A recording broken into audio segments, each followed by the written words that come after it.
ante todo, decir que me ha gustado mucho haber escuchado la canción que yo también tenía en mi mente, la de Jaime Murray, la de Yo quiero más de ti, porque esta canción habla de la voluntad de Dios, que es el tema que nos ocupa en esta mañana. La voluntad de Dios. El mensaje se titula La voluntad de Dios para ti. Un estudio del concepto voluntad de Dios en el Nuevo Testamento. Vamos a ver en qué pasajes de la Biblia, en el Nuevo Testamento concretamente, se relaciona la voluntad de Dios. ¿Con qué áreas de la vida se relaciona la voluntad de Dios? Los pasajes que mencionan explícitamente voluntad de Dios. Muchas veces en la vida, como creyentes, hermanos, nos preguntamos, bueno, Señor, ¿qué quieres que yo haga? ¿Cuál es tu voluntad? Vamos a ver esos pasajes que se refieren a la voluntad de Dios en el Nuevo Testamento. Entonces, ahí está. En primer lugar, vamos a ver la definición de voluntad de Dios que me ha parecido que le hace justicia. Es el deseo o el querer de Dios de que algo sea hecho realidad, de que forma parte de la realidad. El deseo o el querer de Dios de que algo sea hecho realidad. Entonces, cuando nos encontremos con las palabras deseo, con la palabra querer, va a tener que ver también con la palabra voluntad. Como punto de partida, me gustaría que veamos esto. Dice el texto en Juan 5:30, esto es nuestro Señor Jesucristo: no puedo yo hacer nada por mí mismo. Según oigo, así juzgo, y mi juicio es justo, porque no busco mi voluntad, sino la voluntad del que me envió, la del Padre. Entonces, para comenzar, como un preámbulo, como punto de partida, esta es la actitud de todo hijo de Dios. Jesús es el modelo, es el Hijo de Dios. Nosotros somos hijos de Dios por regeneración espiritual, por adopción. Él es el Hijo de Dios. Entonces Él es el modelo.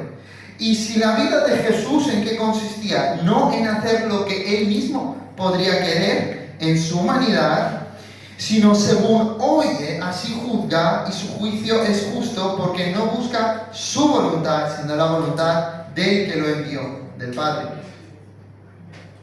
Y hay un cierto sentido en el que Jesús envió a cada uno de los hijos de Dios para que sean sus testigos hasta lo último de la tierra.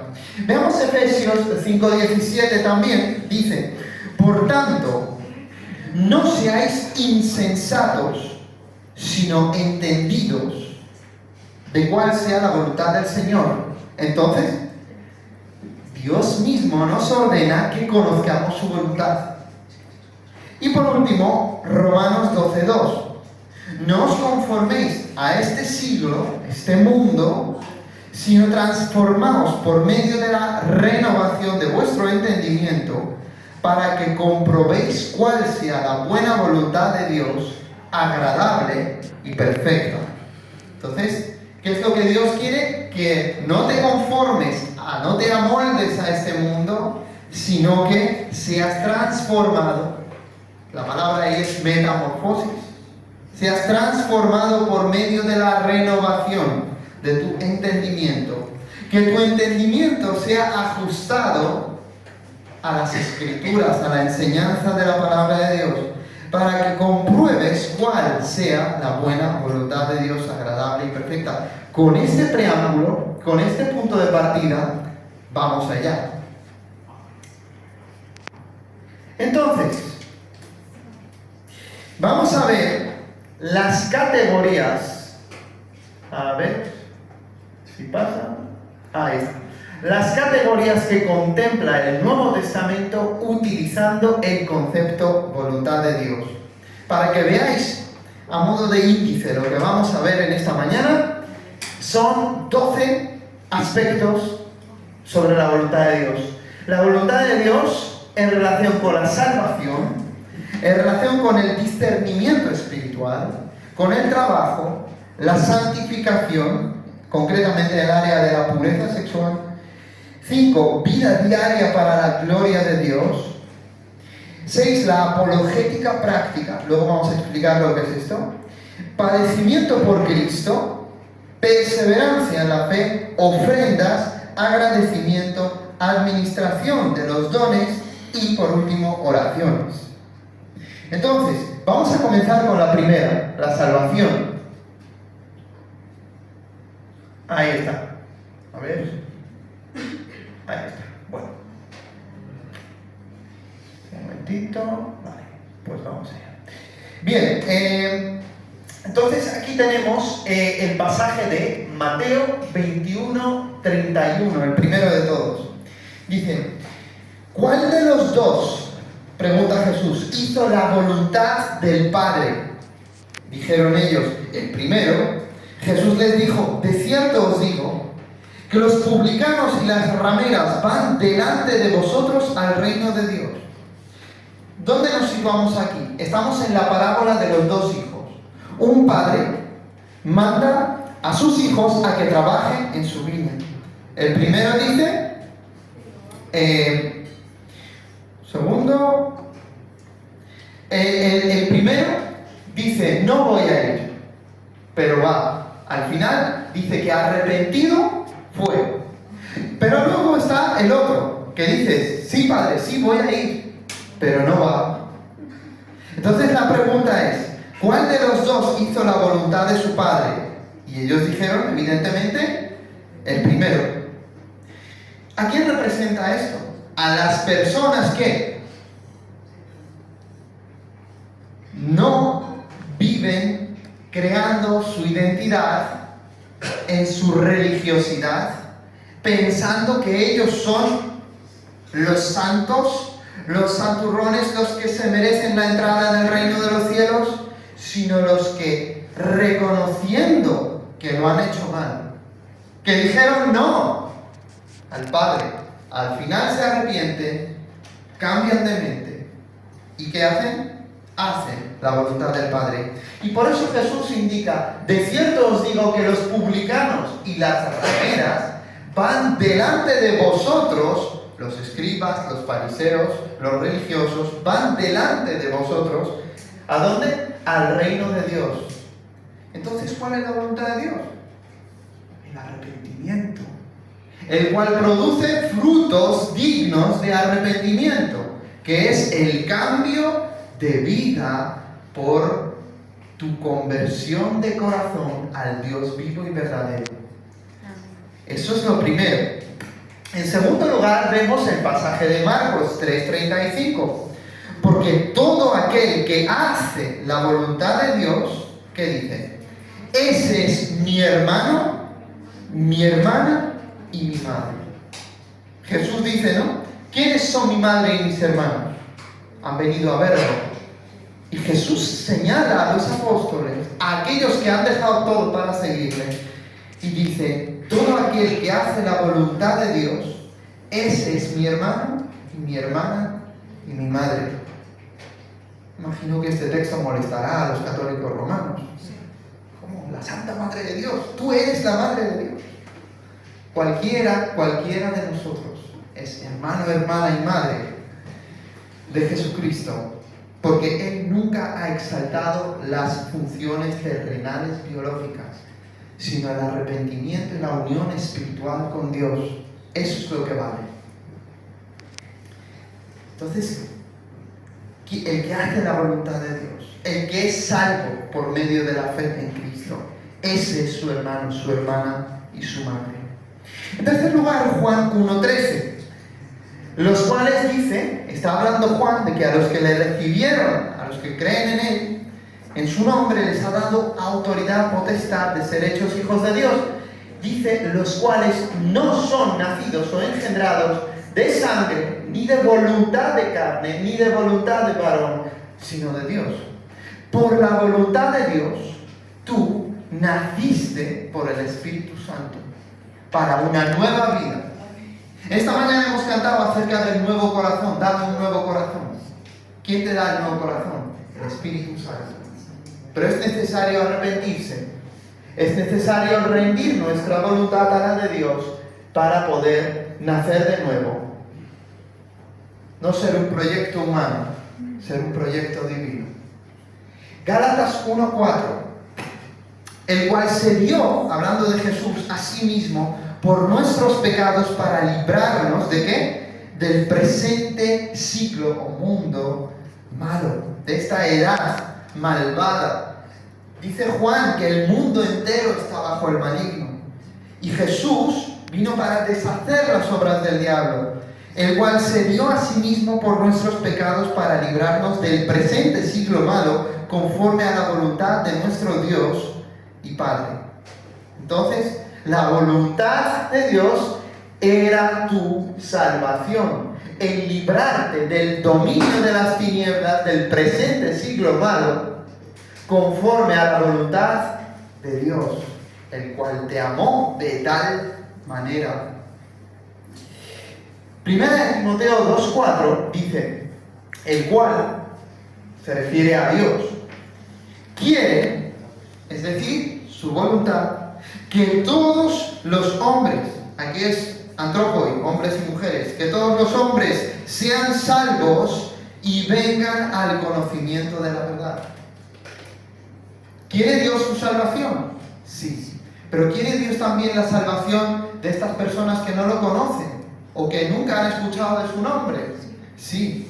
Y por eso se entregó en rescate por todos. Él quiere que hombres y mujeres sean salvos y vengan al conocimiento de la verdad. No un conocimiento teórico, sino un conocimiento personal transformativo, que es lo que hace el encuentro con Cristo en la vida del que se rinde a Él. Bien, en segundo lugar, una vez que hemos entendido que la voluntad de Dios es tu salvación, vamos a ir al discernimiento espiritual.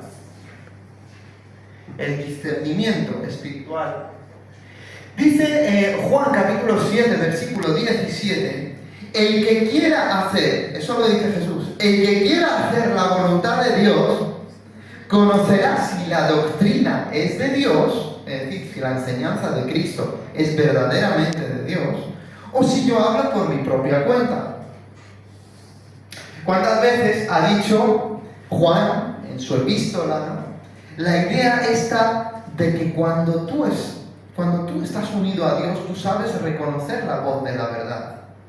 Es más, si tú eres de los que van a creer, si tú eres parte de ese pueblo de Dios que Dios preconocía de antemano, tú escucharás su voz y vas a entender que ese es al que has estado buscando toda tu vida.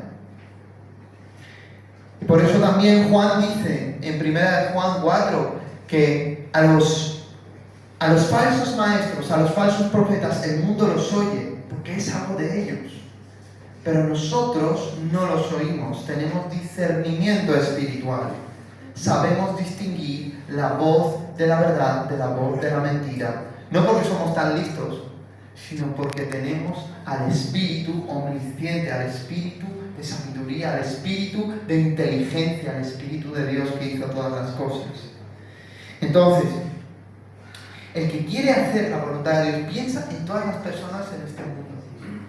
El que quiera hacer la voluntad de Dios, conocerá si la enseñanza de Cristo es doctrina de Dios o si Él hablaba por su propia cuenta. Lo que Jesús está diciendo, yo te voy a permitir que lo entiendas. Es imposible que una persona esté buscando la verdad y muera sin haber encontrado a Cristo, de alguna manera. Es imposible. ¿Por qué? Porque Dios quiere que todos sean salvos y vengan al conocimiento de la verdad. El amor de Dios obra en todo lugar, trayendo a las personas a Él. Por eso es tan importante que prediquemos el Evangelio. Recuerdo la historia de unos misioneros que estuvieron en China y hablaron a una chica que no era de ninguna iglesia cristiana y le predicaron el Evangelio y le dijeron, qué bueno, ahora has conocido quién es Jesús. Y ella dice, yo siempre he creído en Él, pero no conocía su nombre. Es decir, hay personas que por buscar la verdad, Dios permite que se encuentren con Él en esta vida, y para que conozcan el nombre del Salvador, Dios envía a su pueblo, su palabra. Dios te envía a ti. Amén. Bien, continuemos entonces. Es decir, la voluntad de Dios es tu discernimiento espiritual. ¿Sigamos? Tu trabajo. Vaya. Efesios 6:6. Dice Pablo, no sirviendo al ojo como los que quieren agradar a los hombres, sino como siervos de Cristo, de corazón, haciendo la voluntad de Dios. Entonces, ¿a quién se dirige aquí el apóstol? Está hablando a los siervos, a los criados, a los esclavos en aquella época. Y les dice que no trabajen como para un ser humano, que sí tienen esa obligación. Es como cuando Jesús enseñó lo de la milla. ¿Os acordáis? Seguramente dijo, pues si te obligan a caminar una, ve con el 2. ¿A qué se refiere eso? Hay una parte que te corresponde por tu estatus social, por tu función laboral, por lo que sea, que es, el romano podía mandar al judío caminar una milla. Era la obligación terrenal. Pero cuando él caminaba otra milla, ayudando al romano a llevar sus cosas, lo que sea, ¿qué sucede? Ahí es donde decía, ¿por qué está haciendo esto? No es su obligación. Esto es un extra. En filosofía llaman eso una acción supererogatoria. Es decir, va más allá del deber. Y claro, y eso sorprende. Y eso choca. Y eso predica de tu fe. Para que seas luz. Entonces, ¿qué es lo que dice Pablo? No dice que cumplas con tu trabajo de buena gana o a regañadientes, sino que no sirvas al ojo humano, como los que quieren agradar a los hombres, sino como siervos del Mesías, de Cristo, de corazón hagamos la voluntad de Dios. Fijaos aquí, hay un concepto que manejaban nuestros predecesores cristianos protestantes, que es la idea de vivir y hacer todo lo que hacemos como si fuese para Dios, inspirado en pasajes como Efesios, como Colosenses. Tu vida, tu trabajo, tu ética laboral, como si fuese para Dios. Vives en la audiencia de uno. Eso es muy importante. Pensad un momento, concepto de audiencia. Ahora mismo tengo una audiencia de varias decenas de personas, pero la idea es que tú no vivas para esas decenas de personas, no intentes servir al ojo, no intentes agradar a los hombres, sino que vivas en la audiencia de uno, el cual ve todo lo que haces, pero también ve todas tus motivaciones y pensamientos. Y Él es el juez último. Y Él es el que te recompensará por lo que hagas por amor a Dios y amor a los demás en Cristo Jesús. Bien, vivir en la audiencia de uno. Trabajar, estudiar, esforzarse. Como si Dios te estuviera observando todo el tiempo. Eso es temor de Dios. Continuamos entonces. Punto 4. Es la santificación, pureza sexual, concretamente. Y dice lo siguiente. Dice, porque ya sabéis, dice Pablo, qué instrucciones os dimos por el Señor Jesús. Pues la voluntad de Dios es, alto y claro, vuestra santificación. Aplicación inmediata. Que os apartéis de fornicación, es decir, inmoralidades sexuales. Que os apartéis de toda inmoralidad sexual. ¿Qué quiere Dios decir? Que te apartes de toda inmoralidad sexual. Vale, ¿qué es santificación? Ahí mismo lo dice, fijaos, santificación, apartarse de. ¿Sí? La palabra santo es separado, apartado, diferente, otro. Él dice, ¿no?, que Él nos sacó del reino de las tinieblas y nos llevó, ¿no?, al reino de su Hijo, de su luz admirable, Jesucristo. Entonces, ahí hay una santificación.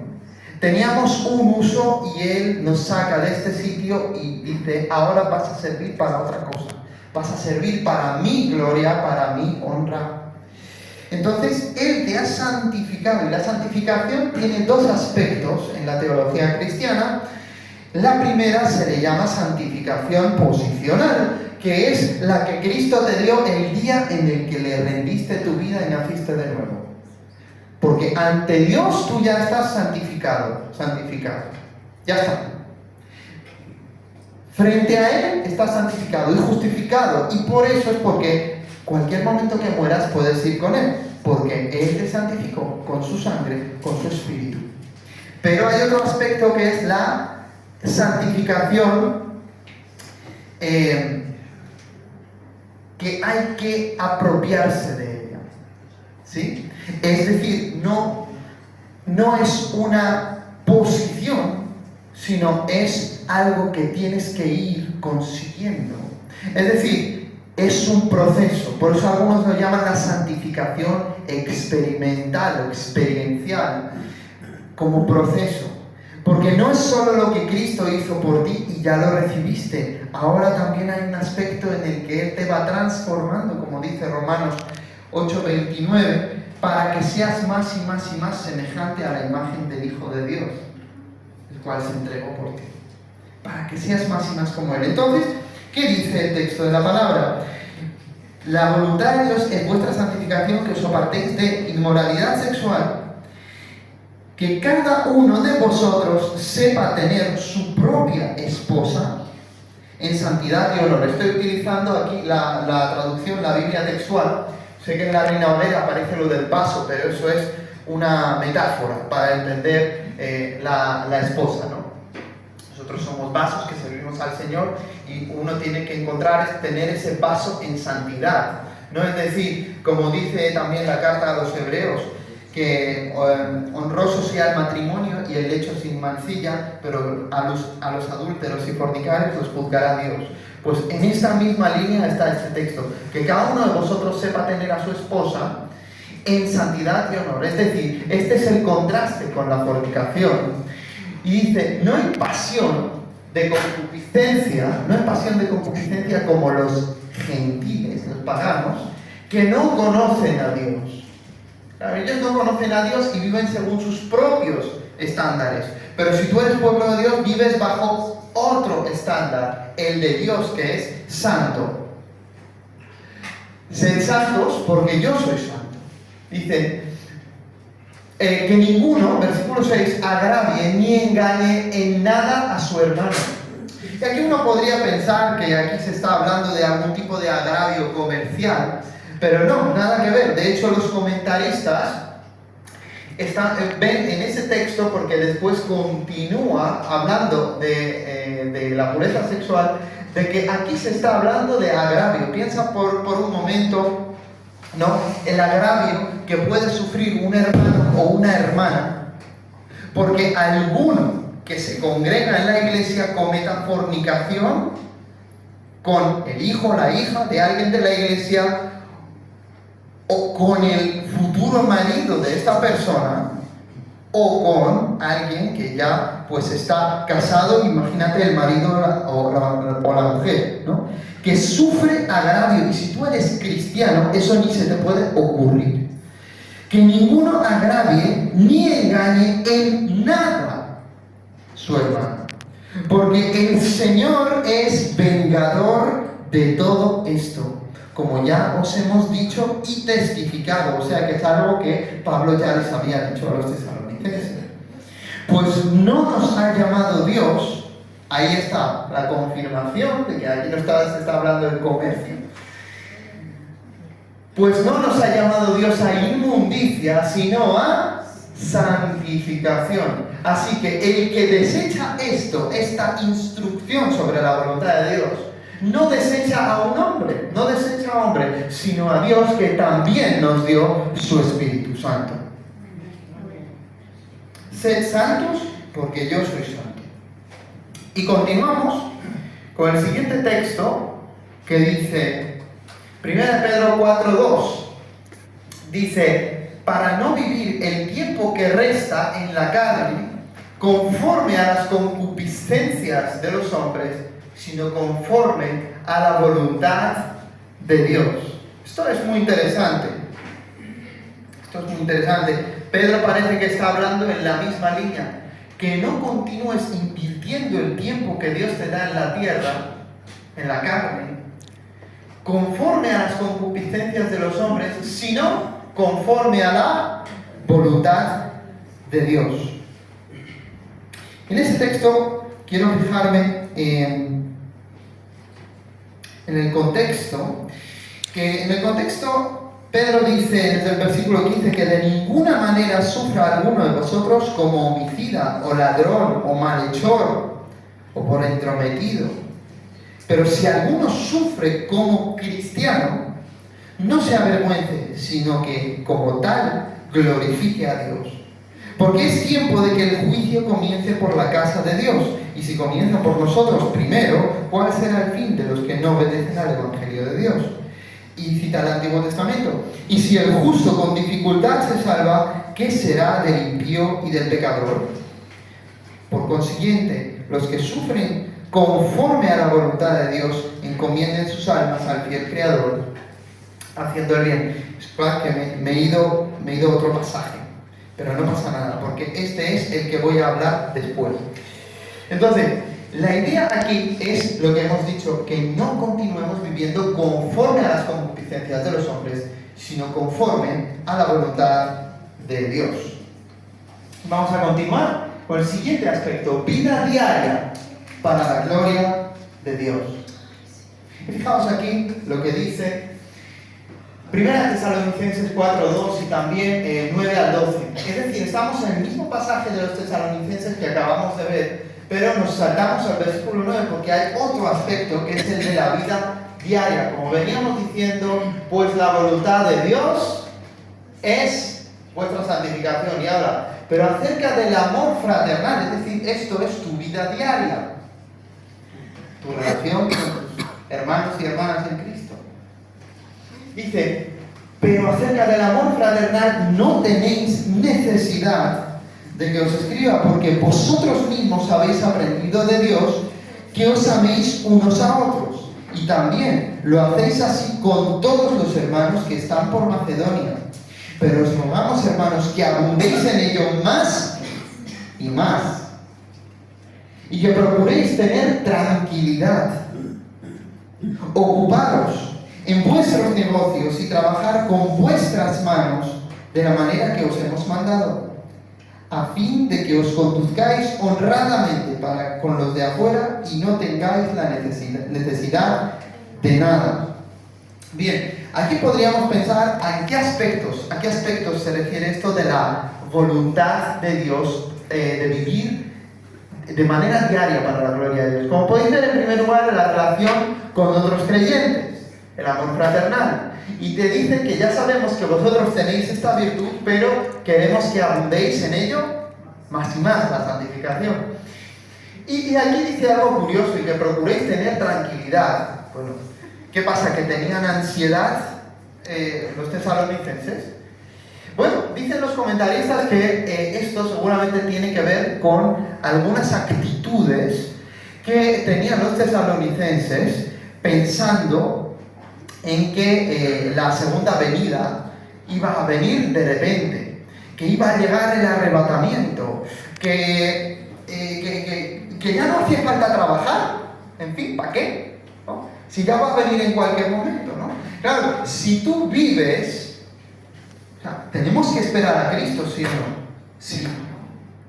Venga tu reino, Maranatá, el Señor viene, el Espíritu y la esposa dicen, ven.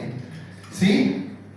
Pero claro, puedes vivir y irresponsablemente. Es decir, voy a dejar mi trabajo porque Jesús vendrá en cualquier momento. Bueno, tú no sabes cuándo vendrá Jesús. Y lo mismo, no puedes crear una alarma social. Sí, va a venir ya, de manera que la gente se paralice, deje de hacer las cosas que tiene que hacer. Entonces me gusta mucho ese dicho, esa idea de que, sí, por un lado espera a Jesús siempre, pero vive como si fuera a venir dentro de muchos años. Es decir, tenemos que seguir trabajando en la tierra que Dios nos ha dado. Fijaos, esa alarma social lo que puede provocar es que la gente se vuelva ociosa. ¿Y por qué Pablo en otra carta también les confronta y qué les dice, hermanos?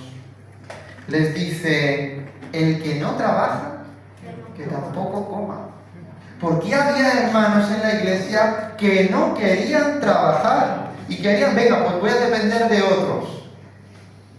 Entonces, la tranquilidad ahí tiene que ver con ese calmarse, dejar de entrometerse, y por eso después continúa diciendo esto: y ocuparos en vuestros negocios y trabajar con vuestras manos de la manera que os hemos mandado. Como Efesios dice que cada uno tiene que trabajar. ¿Para qué tiene que trabajar?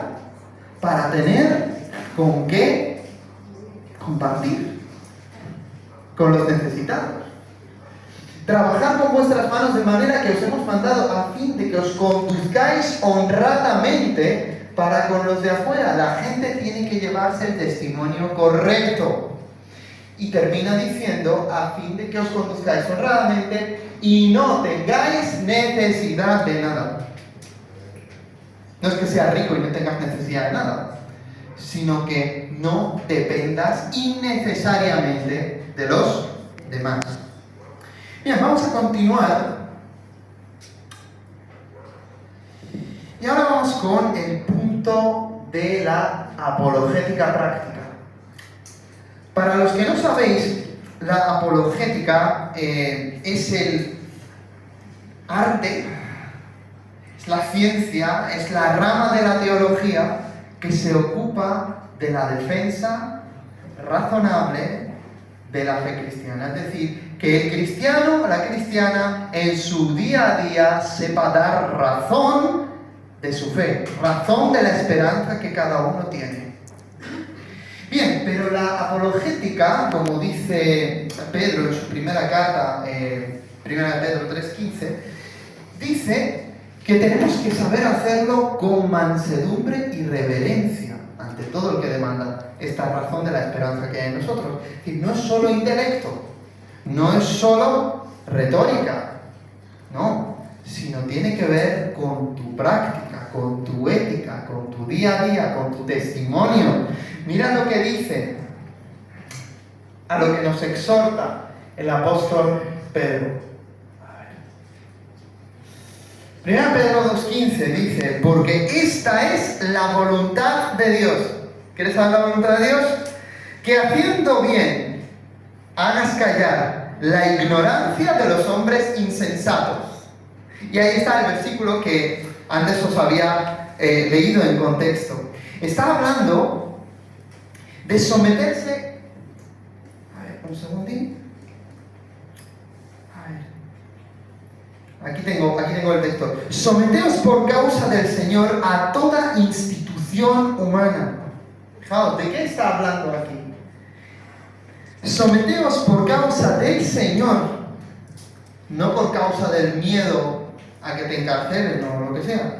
Por causa del Señor a toda institución humana, ya sea al rey como autoridad o a los gobernantes como enviados por él para castigo de los malhechores y alabanza de los que hacen el bien. Porque esta es la voluntad de Dios, que haciendo el bien hagáis enmudecer la ignorancia de los hombres insensatos. Es decir, tú puedes desobedecer la autoridad cuando la autoridad te ordena desobedecer a Dios. Pero, como regla general, tu vida se tiene que caracterizar por cumplir las leyes terrenales, por someterte a toda institución humana. Porque la voluntad de Dios es que la gente entienda y vea que tú eres un ciudadano responsable, de testimonio, fiable, y que vean que a pesar de que no te interesa y que esas autoridades, tanto entonces como ahora, son paganas y no hacen la voluntad de Dios, la inmensa mayoría de las veces, y no es que ordenen exactamente las cosas que son tampoco coinciden con nuestros ideales a veces éticos o políticos, pero todo lo que no se opone a la palabra de Dios, nosotros debemos cumplirlo. Todo lo que no se opone a la palabra de Dios. Nuestra vida se tiene que caracterizar por someternos a toda institución humana, porque dice que esto ha sido establecido por Dios. Tenemos que actuar como si esto lo hubiera establecido Dios. Dice, porque esta es la voluntad de Dios. Dice entonces, andad como libres. Sí, libres. Pero no uséis la libertad como pretexto para la maldad, sino empleadla como siervos de Dios.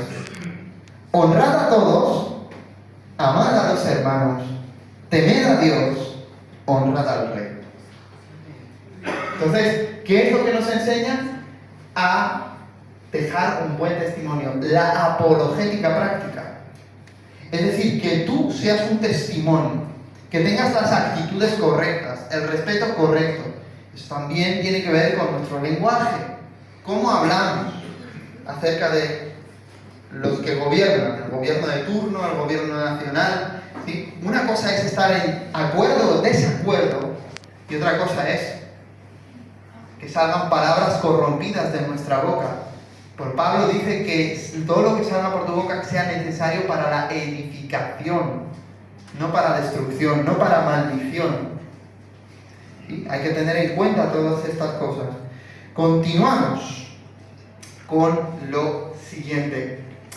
Entonces, la apologética práctica, tu día a día como un testimonio, incluso en el área de la obediencia civil. Bien, el número 7, padecimiento por Cristo. En 1 Pedro 4:19 dice, de modo, a ver si lo voy a poner, dice, de modo que los que padecen según la voluntad de Dios. ¿Cuántas veces se ha escuchado una predicación acerca de padecer según la voluntad de Dios? Normalmente todos lo que queremos es estar bien, ¿sí? Y decimos pues que el Señor nos ayude, nos proteja, y el Señor quiere hacerlo. Pero hay veces que como a Cristo nos toca padecer por su nombre. Padecimiento por Cristo es la voluntad de Dios en los cristianos. ¿Quieres tener evidencia de ello? 1 de cada 7 cristianos en el mundo es perseguido de manera alta, muy alta o extrema. 1 de cada 7 cristianos. Unas 5.000 iglesias se queman al año. Y más de 380 millones de cristianos, según los datos de este año, son perseguidos duramente por su fe. Entonces, quien piensa que ser cristiano es vivir descansando tranquilamente, sin sufrir nada, vive en un mundo paralelo, imaginario.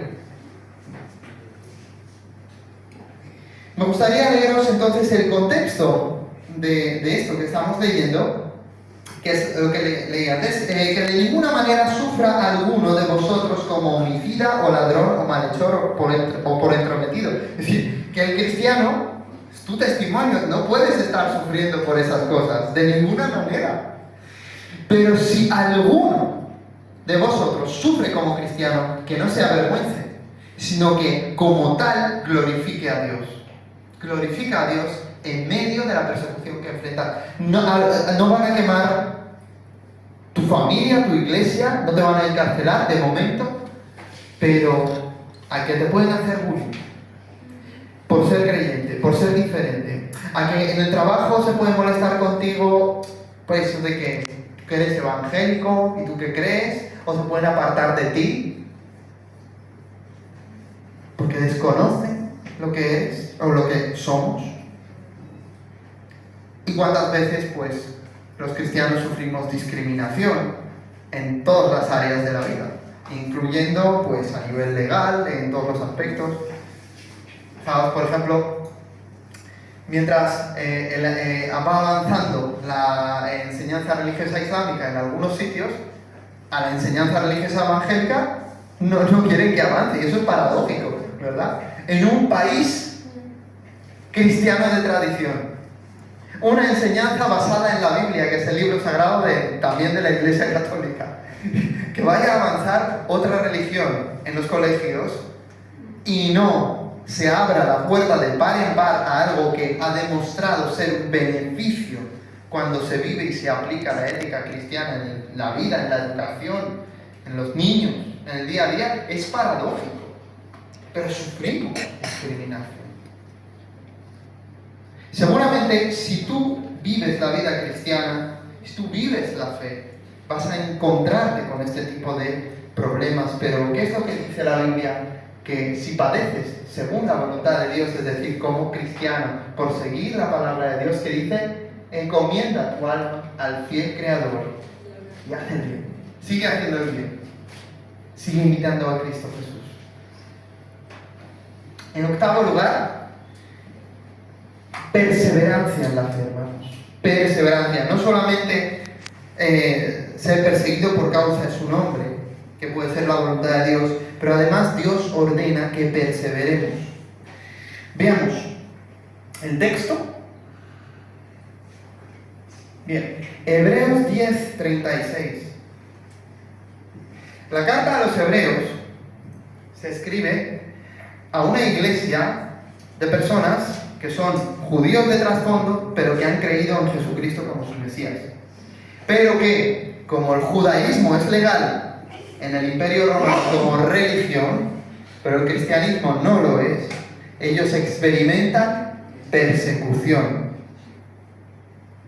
Y están tentados a volver al judaísmo, donde se sentirían en cierto confort al no estar perseguidos por el imperio.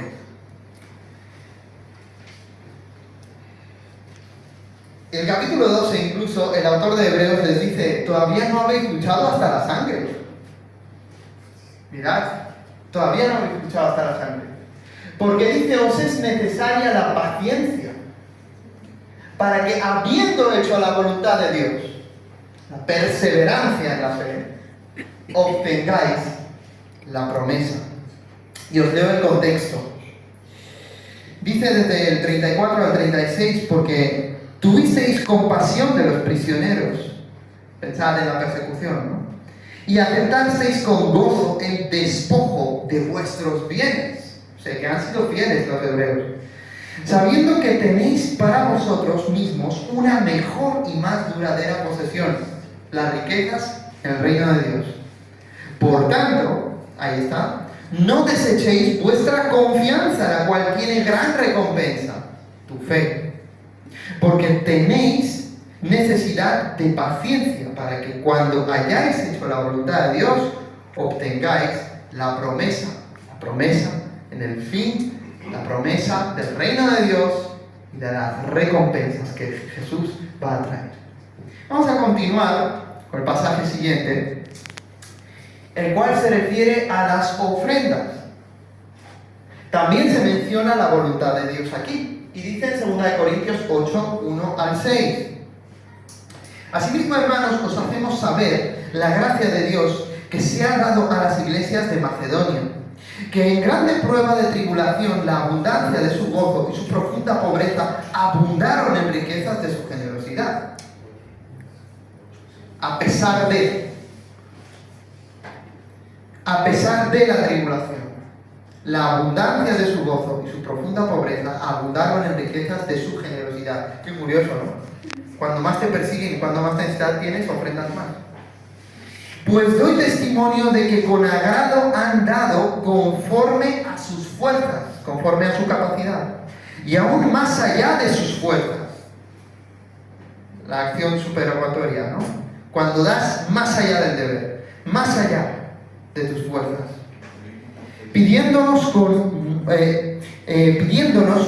con muchos ruegos que les concediésemos el privilegio de participar en este servicio para los santos. Es decir, ellos y tú deberíamos sentirnos privilegiados de poder participar en ofrendas que benefician a otros cristianos necesitados, a otros hermanos. Hoy hemos ofrendado, ¿verdad? Hemos ofrendado por una causa social, pero también por los hermanos, porque hay muchos cristianos en Venezuela. Y qué bueno es mostrar el amor al prójimo, pero también mostrar el amor a los hermanos. Y no como lo esperábamos, sino que a sí mismos se dieron primeramente al Señor y luego a nosotros por la voluntad de Dios. Ese sacrificio de la ofrenda, de la entrega, es voluntad de Dios. De manera que exhortamos a Tito para que, tal como comenzó antes, asimismo acabe también entre vosotros esta obra de gracia. ¿Sí? Sabéis que las ofrendas se tienen que dar voluntariamente, ¿sí? De corazón, con alegría, no por obligación, como en las sectas, ¿no? Sino voluntariamente, de corazón, con gozo. Eso es importante, para que esto te cuente para las recompensas que vendrán el día de Cristo. Continuamos y ya vamos terminando. Agradecimiento, hermanos, agradecimiento. Primera de Tesalonicenses 5:18 dice: dad gracias en todo, porque esta es la voluntad de Dios para con vosotros en Cristo Jesús. ¿Qué quiere Dios? Que seas agradecido, agradecida, que des gracias, porque esta es la voluntad de Dios para contigo en Cristo Jesús. Que seas agradecido, da gracias. Yo recuerdo que tenía una alumna en primaria y ella me decía, yo no sé, tenía una tarea que escribir de dar gracias en el libro, y decía, yo no sé por qué dar gracias. Digo, ¿hoy te has levantado de una cama o del suelo? Me dice, de una cama. Digo, ¿ya has desayunado? Sí. ¿Y has podido venir caminando? Sí. ¿Y tienes un colegio donde se te educa? Sí. Bueno, no tienes que dar gracias por eso. Entonces, dar gracias por todo, en todo. Continuamos con el punto 11, penúltimo, la administración de los dones. Hermanos, ya sabéis que el Señor a todos sus hijos llenos del Espíritu Santo les da dones. 1 Corintios 12:11 nos indica: pero todas estas cosas, es decir, las actividades de los dones espirituales, las hace uno y el mismo Espíritu, repartiendo a cada uno en particular como Él quiere. O sea, esta noción de los dones, ¿no? Tú, como creyente cristiano, tienes el don que el Espíritu Santo, que es una persona, por su voluntad, como Él quiere, ha impartido. Y tú puedes, en tu corazón, en tu vida, en tu ministerio, se puede manifestar esta actividad del Espíritu de Dios para el provecho de los demás, para el provecho y edificación de la iglesia. Esto es importante entenderlo. Hay veces que las personas piensan en tener un don, es como, bueno, tiene don de sanidades, entonces siempre que ore por las personas, todos se me van a sanar. No, es una falsa noción de los dones. Don no es un superpoder, como Clark Kent, Superman, que lo tienes ahí y siempre puedes ejercerlo cuando tú quieras. No, es la actividad, por eso Pablo dice, es manifestación del Espíritu para provecho. Es lo que el Espíritu de Dios hace, y lo hace como Él quiere. Lo importante es que estemos abiertos a ello, que anhelemos los dones, que queramos ser usados por Él, pero por encima de todo, el amor, la fe y la esperanza. Entonces, esto también es voluntad de Dios. Y vamos con el último punto de las menciones del Nuevo Testamento, que son las oraciones. Primera de Juan 5:14. Muchas veces nos preguntamos, hermanos, si yo estoy orando y estoy orando en el nombre de Jesús, ¿no se supone según el Evangelio que todo se me tiene que contestar? Todas mis peticiones, porque he orado en el nombre de Jesús. Bueno, pues primera de Juan, Juan nos aclara que no se trata de orar por cualquier cosa. Como dice también Santiago, no es para gastar en tus deleites, sino que tiene que ser la voluntad de Dios. La voluntad de Dios. Y esta es la confianza que tenemos en Él, que si pedimos alguna cosa conforme a su voluntad, Él nos oye. Ya tenemos las peticiones que le hayamos hecho.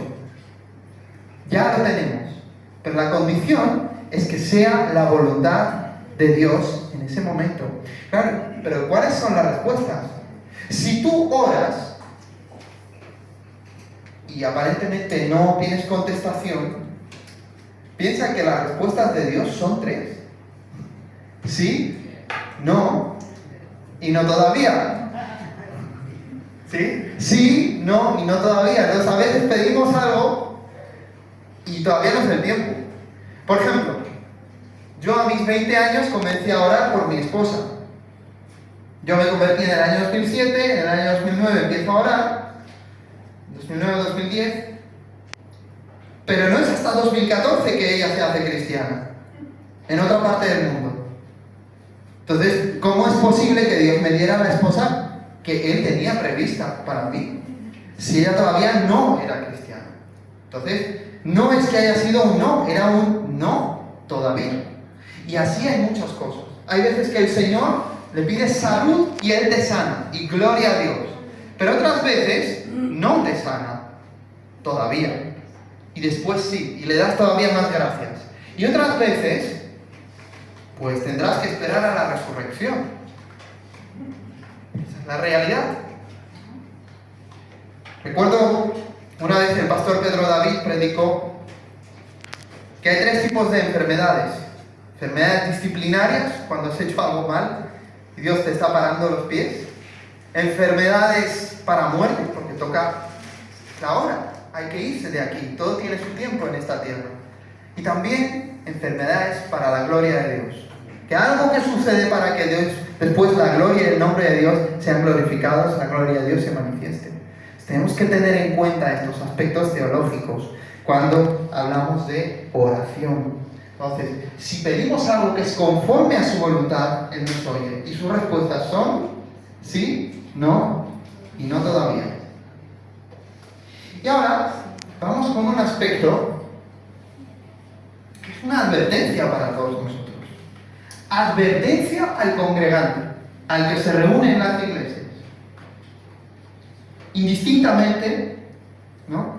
No vamos a decir quién es cristiano, quién no es cristiano, pero el que se congrega, el que escucha la palabra de Dios.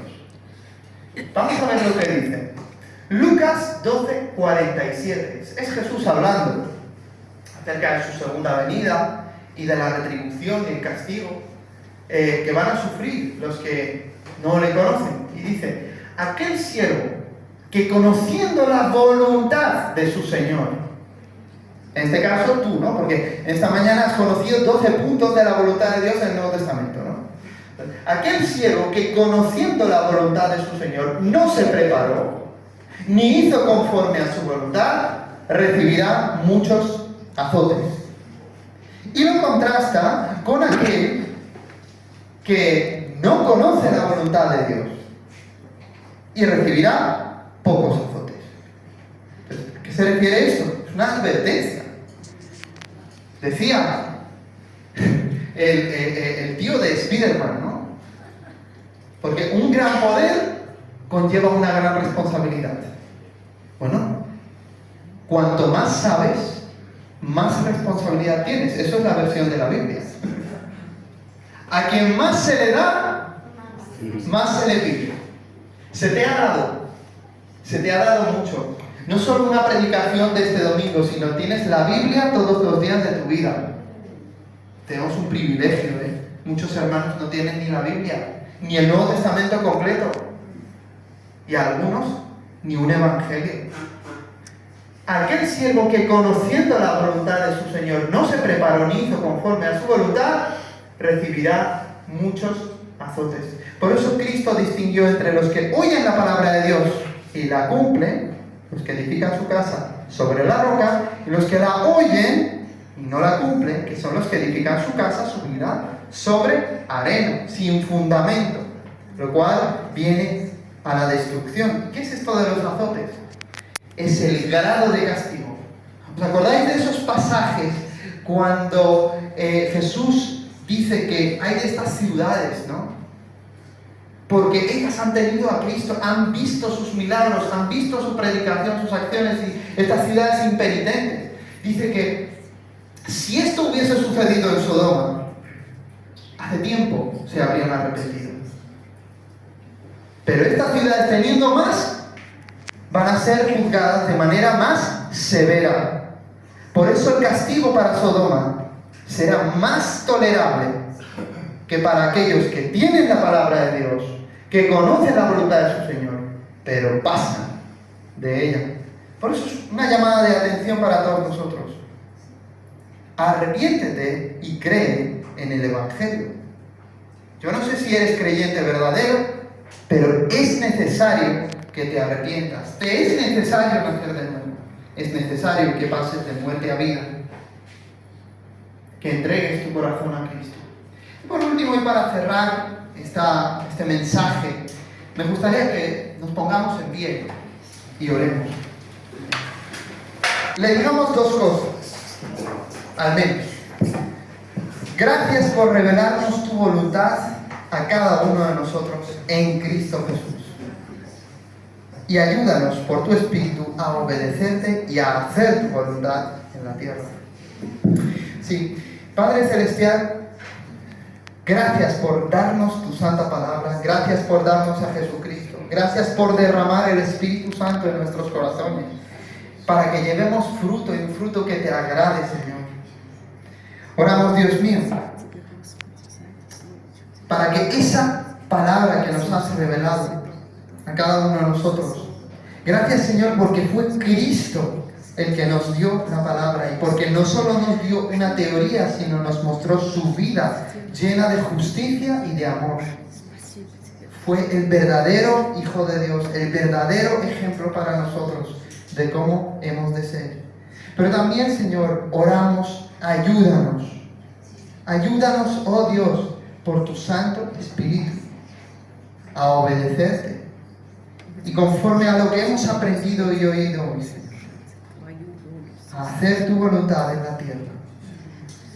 También, si hay alguno de los que están aquí y todavía no ha entregado su vida a Jesús, me gustaría darte esta oportunidad de invitarte a que le entregues tu vida ahora. Porque Dios manda a todos los que escuchan el Evangelio que se arrepientan, porque ha establecido un día en el cual juzgará al mundo con justicia mediante Jesucristo, a quien resucitó, dando seguridad a todos de que esto era así, mediante los testigos oculares. Así que Dios te invita hoy: ven a mí, y al que a Él viene, Él no lo echará fuera. Así, si quieres, apropiate de esta oración. Dios mío, a ti te entrego mi vida, mi alma y mi corazón. Perdóname por haber vivido a mi manera. He sido un rebelde, un pecador, que ha querido construir su identidad fuera de ti, y su mundo y su reino, pero ahora reconozco que he usurpado tu trono en mi vida. Tú eres el Rey, y yo existo para ti. Así que, Señor, siéntate en el trono de mi vida. Ven a mi corazón, sé mi Señor y Salvador. Límpiame de todos mis pecados, santifícame, hazme ser un hijo de Dios. Te anhelo, te amo. Desde aquí en adelante, ayúdame a servirte y a responder a tu voluntad, que es que yo sea un hijo tuyo y me ponga a cuentas contigo. Así, Señor, te doy las gracias en el nombre de Jesús. Gracias por su amor, por su sacrificio y resurrección. Amén. Amén. Que Dios os bendiga y que la gracia del Señor Jesucristo sea con todos vosotros. Ha sido un placer estar con vosotros, hermanos. Amén.